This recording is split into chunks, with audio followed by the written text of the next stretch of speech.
मुख्तार असद, मैं हूं गुलजार अहमद, मैं असद याकूब। आप देख रहे हैं जी ऑथेंटिक रिएक्शन यूट्यूब चैनल। आपका हमारे इस चैनल पर दिल की अता ग्रहों से वेलकम। अगर आप देखना चाहते हैं इस तरह की रिएक्शन वीडियो तो हमारा चैनल ज़रूर सब्सक्राइब कर लें। तो चलते हैं आज की वीडियो। जो वीडियो का टाइटल है, बाजवा ने भारत के लिए पाकिस्तान से की गद्दारी, पाकिस्तानी आर्मी पाकिस्तान मीडिया क्या कहता है, पहले देखते हैं वीडियो फिर देते हैं रिएक्शन।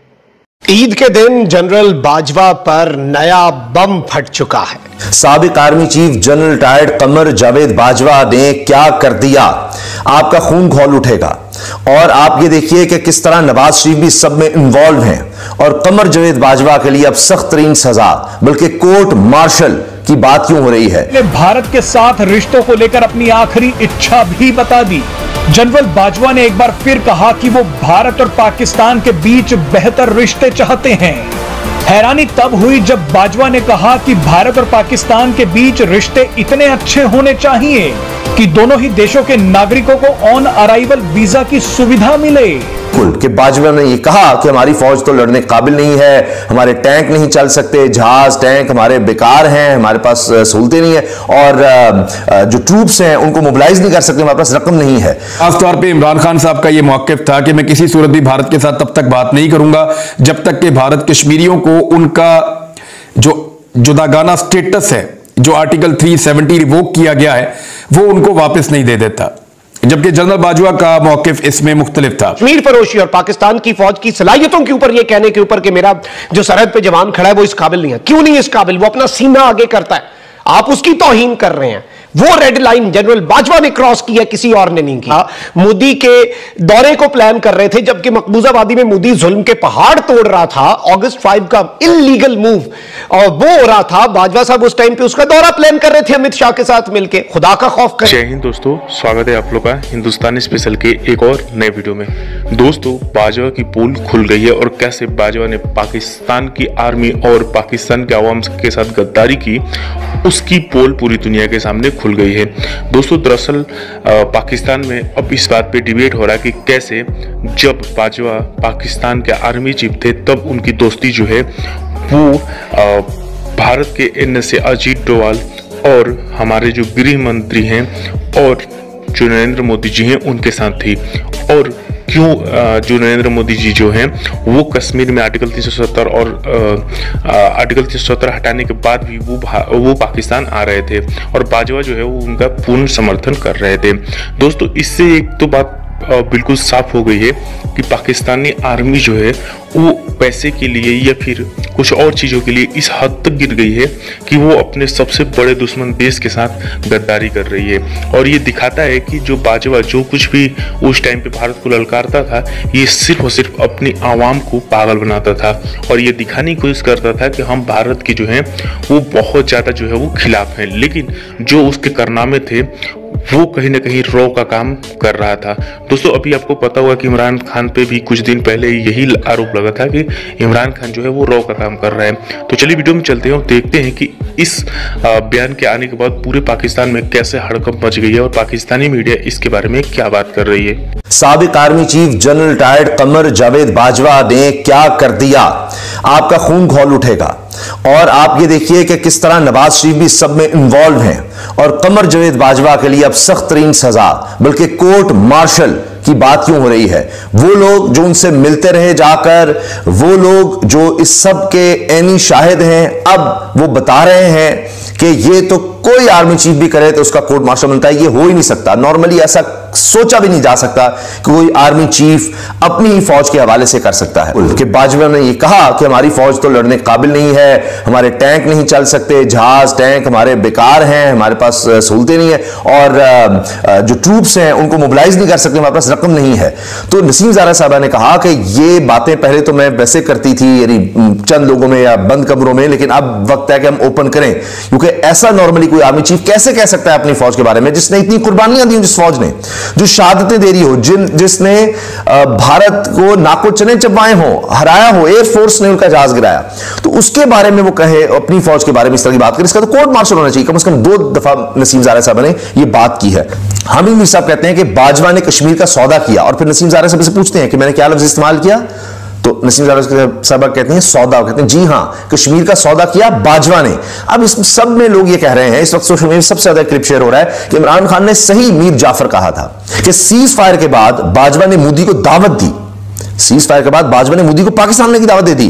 फॉरेन ऑफिस को जब पता चला, उसको पता ही नहीं था इस बात का, तो उन्होंने शाह महमूद कुरैशी को बताया कि ये क्या हो रहा है। तो शाह महमूद कुरैशी भागे भागे गए उस वक्त प्राइम मिनिस्टर इमरान खान के पास और जाकर बताया कि ये क्या हो रहा है, कि मोदी को दावत भी दे दी हुई है, आपको पता है इस बात का। इमरान खान साहब ने कहा हाँ बात तो कुछ कर रहे थे, फैज और बाजवा मेरे पास आए थे कि जी इस तरह कुछ है और अजीत डोवल से के साथ बातचीत चल रही है कि, लेकिन मोदी आ रहा है ये तो मुझे नहीं पता। इन्होंने कब दावत दे दी मोदी को, मोदी कब आ रहा है, प्राइम मिनिस्टर को नहीं पता, फॉरेन ऑफिस को नहीं पता, मोदी आ रहा है, ये कैसे हो सकता है। तो फिर इमरान खान साहब ने फैज हमीद को भी बुलाया, बाजवा को बुलाया और कहा कि जी ये आप फॉरेन ऑफिस को तो बताते हैं, आपने बाजवा को दावत दे दी है, क्या हो रहा है। तो इनको फिर ऑन बोर्ड लें, इनको ब्रीफ तो करें क्या चल रहा है कि टैंक चलने के काबिल नहीं है, ट्रूप्स की मूवमेंट के पैसे नहीं है। तो नसीम ज़ारा साहब कहती हैं नॉर्मली ऐसे आर्मी चीफ का कोर्ट मार्शल हो जाना चाहिए। मुझे कहना पड़ेगा, पहले बंद कमरों में मैं कहती थी लेकिन अब ओपन में कहना पड़ रहा है और कहना होगा कि ये तो कोर्ट मार्शल होना चाहिए, जो कुछ इसने अपनी फौज के बारे में कह दिया। इससे पहले तो मैं आपको ये बताता हूं कि आरिफ हमीद भट्टी साहब ने जनरल बाजवा को कहा, क्योंकि जनरल बाजवा का सहाफियों को लेकर रवैया बड़ा अजीब सा खुश्क था और वो सहाफियों को दबाते थे, कभी इसको कभी इसको कभी इसको, मार भी पड़वा देते थे, आपको पता है सहाफियों को। अभी वो मानते हैं इस बात को कि मैंने फलां सहाफी के साथ ये करवाया, फलां के साथ थोड़ा ज्यादा हो गया, फलां के साथ थोड़ा कम हो गया। तो ये जनरल बाजवा सहाफियों पे दबाव डालते थे। आरिफ हमीद भट्टी साहब ने कहा कि जी आप हम सबको ही मार दें एक ही दफा, सहाफियों को, बाजवा साहब, तो पाकिस्तान के सारे मसाइल हमारी वजह से हैं, पाकिस्तान के सारे मसाइल हल हो जाएंगे। तो जनरल बाजवा ने मजाक में कहा कि यहां चैम्बर की हम गैस छोड़ते हैं इस कमरे के अंदर बाहर जाके, तो आप सारे खत्म हो जाएंगे, तो पाकिस्तान के मसाइल खत्म हो जाएंगे। तो इस किस्म की जनरल बाजवा ने बात की थी, लेकिन वो मजाक में बात हुई थी। लेकिन जो संजीदा बातें हुई थी वो मैं आपको बता देता हूं, जिसपे कुछ सहाफी बड़ा बोले भी थे। मैंने खुद 4 सवालात इन 2 मुलाकातों में मुझे याद हैं जो मैंने पूछे थे। अभी मैंने इन मुलाकातों के अंदर शामिल 2 मुख्तलिफ लोगों से बात की जो लोग लिख रहे थे, क्योंकि मैंने भी इसको लिखा था, वो नोट्स मुझे मिल जाएंगे। अब क्योंकि हामिद मीर साहब ने ये पंडोरा खोल दिया है तो इसके हकायक सामने आने चाहिए। इससे पहले हम लोग क्योंकि बाउंड थे और हम ये बात नहीं बता रहे थे, अपने एनालिसिस इसकी बुनियाद पे हम कर रहे थे, लेकिन अब क्योंकि इसको रिपोर्ट कर दिया हामिद मीर साहब ने, तो फिर हमारा भी हक है, हम सारे भी इसको रिपोर्ट करेंगे। उन्होंने इसको शुरू कर दिया। जनरल बाजवा हमें सहाफियों को यह समझा रहे थे कि कश्मीर को छोड़कर पाकिस्तान को भारत के साथ निगोसिएशंस करनी चाहिए और मुज़ाकरात में आगे बढ़ना चाहिए। अभी कश्मीर का नाम लेना बेशक छोड़ दें। इस पे मैंने एक सवाल किया था कि 70 साल हमने पाकिस्तान की कौम को यह कहा कि हम कश्मीर को लेंगे और छीन कर लेंगे, और एक हमने चूरन कौम को बेचा है 70 साल तक एस्टेब्लिशमेंट ने। तो बाजवा साहब अब जाके लोगों को हम क्या बताएं कि वो सारा झूठ था, ये अब नया बयानिया आपने दे दिया। इस किस्म का मैंने उनसे सवाल किया, मुझे याद है। तो इस पे बाजवा साहब ने कहा कि एक डिबेट तो शुरू की जा सकती है। जनरल बाजवा साहब ने 2021 में जब मुलाकात हुई थी तो नवाज शरीफ साहब की तारीफें की थी उस मुलाकात में। तो मुझे उसमें बड़ी हैरत हुई थी कि फौज के अंदर नवाज शरीफ के बारे में जज्बात कुछ और हैं, जनरल बाजवा नवाज शरीफ के बारे में कुछ और सोचते हैं और किसी और तरीके से बात करते हैं, और नवाज शरीफ फौज के बारे में किसी और तरह के स्टेटमेंट्स दे रहे हैं। तो इसका मतलब क्या लिया जाए, ये बात कुछ हमें हजम नहीं हो रही थी उस वक्त। बल्कि जब हम वक्फे में बाहर गए तो हम आपस में ये बात कर रहे थे कि हमारे जर्नैल तो हमें डरा रहे हैं, और इस किस्म के कमजोर स्टेटमेंट हमारे जर्नैल कैसे दे सकते हैं। तो जी वीडियो तो होगी खत्म।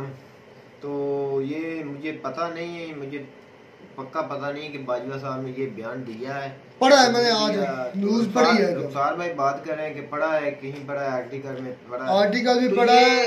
आई थिंक साबर शेखर की वीडियो थी, उसके बाद इमरान रियाज खान की भी वीडियो थी। इमरान रियाज तो अभी भी वीडियो में भी बता रहे थे। तो ये बात ठीक है ना कि अब भारत के साथ ताल्लुकात अच्छे होने चाहिए हमारे। हम कब कहते हैं बुरे, तो हकीकत उन्होंने दिखाई है ना हमारी पाप यार। जब वक्त था जब उनको करना चाहिए था तब तो उन्होंने किया नहीं। उस वक्त उसको कोर्ट मार्शल भी हो सकता था, गद्दार भी बोला जा सकता था। जो हुकूमत में रह यार भाई गुलजार, मुझे आपकी बातों की समझ नहीं आती। कंफ्यूज स्टेट है, इस वजह से तो मैं कहता हूं अब वो इस मुल्क से निकल चुके हैं, बाहर किसी कंट्री में हैं, किसी दबाव में नहीं है, उसने हकीकत बताई है। मैंने मान लिया जो हमारी पाक फौज की कंडीशन है उसने वो बताई है कि भारत के साथ हम जंग नहीं लड़ सकते, हमें उसके साथ अच्छे ताल्लुकात रखने चाहिए। हंसी आती है आपकी बातों पर। क्यों? मैंने पहले ये कहा कि मुझे आपकी बात की किसी की समझ नहीं आती, और ख़ास करके जो आप पाकिस्तान और इंडिया की आम आवाम में और आर्मी में जो कंपैरिजन देखने को आता है उसमें बिल्कुल आपकी समझ नहीं आती। यही आप समझा देना कोई बात आपके दिमाग में है तो। सर मैं समझाता हूँ। क्या समझाएं? आप एक तरफ कहते हैं कि जो हमारी स्पेशल फोर्सेस जो हैं या आर्मी या रेंजर के उधर पर ये कंट्रोल करती हैं पूरे मुल्क को, अवाम को पीछे कर दें, उसका तो बनता ही नहीं है किसी बात में आना। हुक्मरान भी वो चलाते हैं, अदलिया को भी वो चलाते हैं, तो डरते किससे हैं भाई? कौन वो? नहीं, पाकिस्तान आर्मी किससे डरती है भाई? उसके जो नीचे बैठे हुए हैं अवाम से भी डरती है यार। बातें करते हैं वो, ये क्या बात करते हैं? एक मिनट, आप मोदी को उन्होंने बगैर पूछे किसी को नहीं पूछा, वजीर आजम को नहीं इन्फॉर्म किया, किसी नहीं पूछा, मोदी साहब को उन्होंने इनवाइट किया। मेरी बात फिर इसका कोई डर है किसी को? आपको समझ में आ जाएगी। मैंने ये सवाल किया आपसे कि आप एक तरफ तो कहते हैं कि आर्मी को किसी का डर नहीं है, वो अदालतों को चला रही है, वो सारी हुकूमतों को चला रही होती है, जो सियासतदान होते हैं, पॉलिटिशियंस होते हैं, अदारे के बीच में भी उसके नीचे भी बैठे हैं ना। और भाई मेरी तो बात सुने, कैमरे में अदारों के बीच भी बैठे हैं उसके साथ। यार मेरी बात सुन लो, मुझे बात करने दो, आपको समझ आ जाएगी। आप एक तरफ कहते हैं कि जो army chief of army staff होता है वो सबसे पावरफुल बंदा होता है, वो ही करवा रहा होता है सब कुछ, और उसके अफसरान करवा रहे होते हैं। तो जब ये बंदा पावर में है तो तब इसने ऐसी कोई स्टेटमेंट नहीं दी। जब ये पावर से आउट हुआ, इसको अब डर हो, तो अब तो इसको डर है पाकिस्तान का। भाई मेरी तो बात सुनो, एक मिनट मैं उस वक्त वो पाकिस्तान की पाक फौज का चीफ था, तो वो जो कर सकता था मेरे। अब वो इससे निकल चुका है। गलत बात यहाँ पर आप गलत समझा, गलत रहे हैं भाई, आप वो बात करने में गलती कर रहे हैं। मैं कह रहा हूँ कि जब आप पावर में, आपके पास सारे इख्तियार है, आपको कोई बात नहीं कर सकते, ऐसे स्टेटमेंट नहीं दे सकते आप, कोई भी नहीं दे सकता। आजम दे सकता है ना आपका आर्मी। अच्छा, जब ये अब ये स्टेटमेंट देगा तो क्या अब इससे गद्दारी नहीं मिलेगी? अब उसका कोई पकड़ नहीं सकता, वो इस मुल्क में ही नहीं है, उसने हकीकत बताई आपकी। तो मेरे भाई गुलजार, अच्छा मेरी तो बात सुने, मेरी तो बात सुनो, तुमने सवाल उठाया ना, मेरा जवाब तो ले। अब भाई मेरी तो आर्मी के अफसरान, आपने सवाल उठाया, मेरा जवाब तो ले। क्या वो पाक फौज का सरबराह होते हुए कहे कि मेरी पाक फौज बिल्कुल निकाम है और हम उनके साथ ताल्लुकात अच्छे रखने चाहिए? कोई बोल सकता है? बोल सकता है। कौन बोल सकता है? जो आदमी मुखलिस होगा पब्लिक के साथ, इंसानियत के साथ, अपने मुल्क के साथ, जो चाहेगा कि मेरे मुल्क में अमन अमान हो, वो बात ऐसी लाजमी करेगा मेरे भाई। उन्होंने बातों बातों में अमन की आशा बढ़ाई है, जैसे ये बेगैरती है मेरे भाई गुलजार, ये सबसे बड़ी बेगैरती है, ये 2 नंबरी है, ये है 2 नंबरी, दोगलापन है, ये है दोगलापन मेरे भाई। एक तरफ तो आप, एक मिनट यार, आर्मी, इंडियन आर्मी या इंडियन अवाम हमें क्यों ललकारती है, उनके हुक्मरान क्यों ललकारते हैं? उन्हें पता है कि जो इनके ऊपर बाप बैठे हैं ना, इनके ऊपर चंद अफसर, वो हमारे दल्ले हैं। समझ में आई मेरी बात? तभी वो ऐसे बोलते हैं। अच्छा, आप बोल रहे ये दल्ला इंडिया का? ये दल्ला था, पहले दिन से था, लेकिन इसका पता सबको था।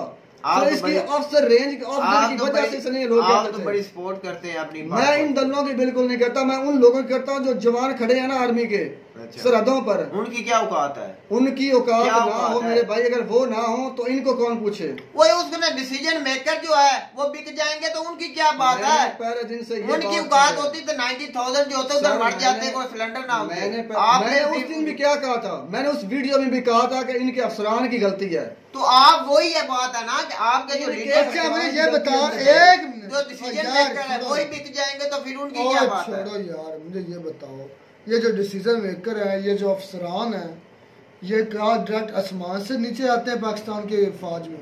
ये ऐसे है जैसे आपके शहबाज शरीफ साहब ने मसलत किए। यही है ना कि हमारे जाने थे यार, वो रैंकिंग के हिसाब से आते हैं, ये रैंकिंग के हिसाब से उसने आना था। जो जहाज के एक गलत बिल्कुल गलत रिपोर्ट बनाकर उसे मार दिया गया और कहा कि जो है ना हवाई हमारा एयर जो हेलीकॉप्टर उसमें को खराबी वो आने वाला था मेरे भाई नेक्स्ट। और यार वो तो अब अपना आसम मुनीर की तो आसम मुनीर भी इसी चट्टे बट्टे की थाली का चट्टा बट्टा है। ये सारे एक जैसे ही हैं। पहली बात तो ये है कि ये नीचे से ऊपर जाते हैं, ये कोई नहीं कि ये कोई आसमानों से डायरेक्ट आ गया और हमारे आर्मी चीफ लग जाते हैं। जब आपके आर्मी चीफ का ये म्यार है, ये है कि वो एक तरफ तो कहता है हमें इंडिया के साथ तल्लुकात नहीं, जब आर्मी चीफ होता है और जब आर्मी चीफ उतर जाता है तो ये कहना शुरू कर दे अपने मुल्क की कौम की जो एतमाद वो कम करने के लिए लोगों का पहले एतमाद नहीं है, अब मजीद ख़राब हो जाएगा कि हमारी आर्मी जो है वो इंडिया के साथ तल्लुकात चाहती है। इसलिए तो मैं कहता हूँ यार Pakistan the most confuse state in the world, क्योंकि पता ही नहीं चलता कौन क्या डिसीजन ले रहा है, अवाम क्या चाहती है, हमारी फौज क्या चाहती है, हमारी अदलिया क्या चाहती है, हमारे पॉलिटिशियन क्या चाहते हैं। कुछ समझ खिचड़ी सी है, ना पता लगता है कि मर्द कौन है, ना पता लगता है औरत कौन है, कौन फैसला लेने वाला, औरत ले रही है कि मर्द ले रहा है।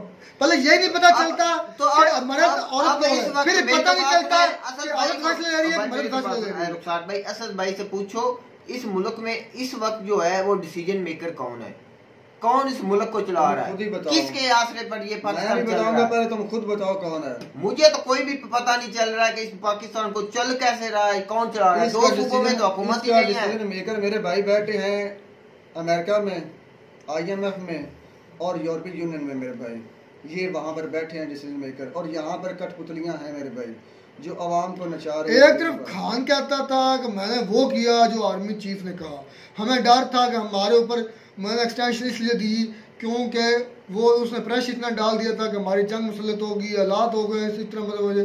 दूसरी तरफ कहता है कि आर्मी चीफ ने इंडिया के खिलाफ मुझे ये बातें करने को कहा, इंडिया के खिलाफ ये एक्शन लेने को कहा। अब आर्मी चीफ कह रहा है कि मैं तो चाहता था कि इंडिया के साथ तल्लुकात अच्छे हों।